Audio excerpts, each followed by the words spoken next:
If we have to be impactful and engaging with our communication, we need to be heard.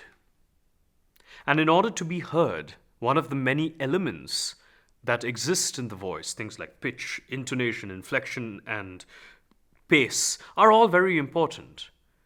But the main thing in being heard is having a certain amount of volume.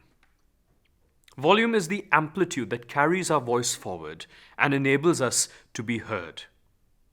Whereas pitch, pace, etc. are the things that help to make our voice interesting for the listener. In this video, through a set of exercises, I'm going to help you play and develop certain levels of volume that we can enjoy together. When we speak of volume, we have to consider two very important factors physically. Number one is the space within our body for the vibrations to come out as amplitude in its sound. And number two is a lack of tension so that the voice can be free. Let us start off with these exercises. And I'd invite you to join me in doing them for an embodied experience. Let's start off with a simple exercise, what I term to be a spine roll. And it goes like this. Let us bring our chin to our chest and let it rest there. Let the weight of the head lead the body in gradually moving downwards. Let your body remain in this position, being suspended from the waist. Let your upper body remain in this position, being suspended from the waist. Taking a breath as you are in this position. And slowly start to come up. As you are coming up, try to focus on your spine, relaxing back into its position, one vertebra at a time, until you are back into your original position with your head straight back to where it was. I'm going to do this one more time, but this time, whilst coming up, I'm going to vocalize or make a sound. Again, to repeat it, the chin on the chest and the weight of the head pulling the body downwards with it.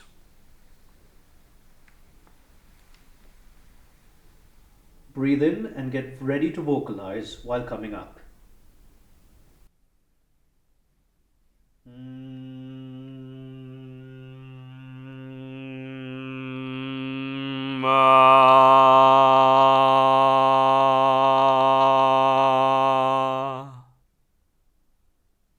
If you've noticed, your voice does feel more supported in its volume whilst you've reached this position.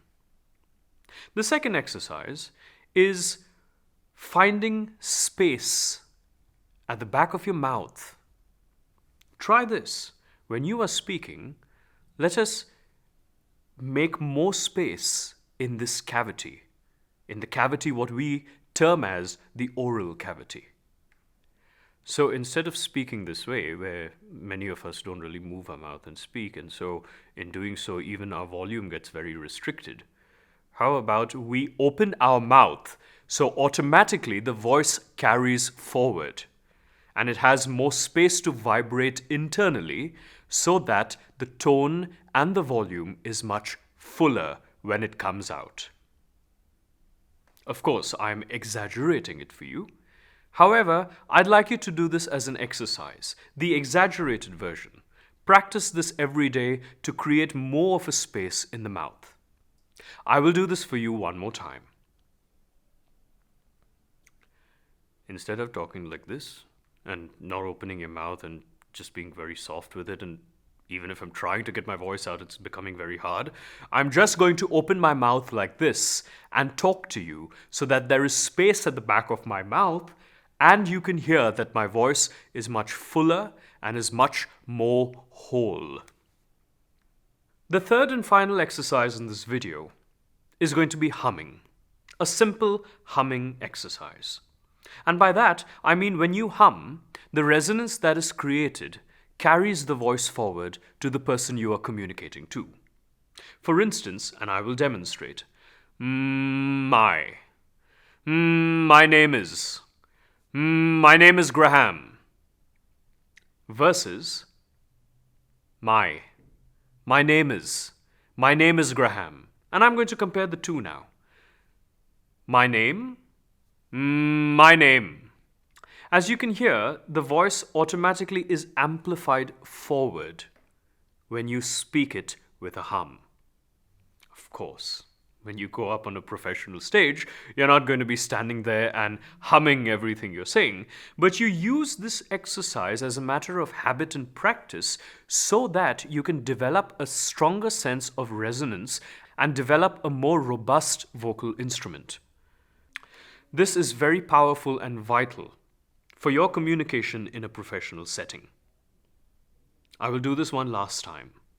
My name is versus my name is. Humming makes a large difference, and I can assure you that by regular practice, you will see a difference to your voice. In this video, I covered exercise 1, which was a spine roll, which in aim was to make more space within the body. Exercise number 2 was opening the oral cavity. That means moving and making more space in the mouth for a higher sense of vibration and for your voice to come out stronger. Exercise number 3 was the hum. And the hum was given to enhance the amount of resonance that carries your voice forward in communication with someone else. Please remember that a habitual practice of these 3 exercises will develop your voice into a more robust instrument, which is very vital and powerful in communicating within a professional setting.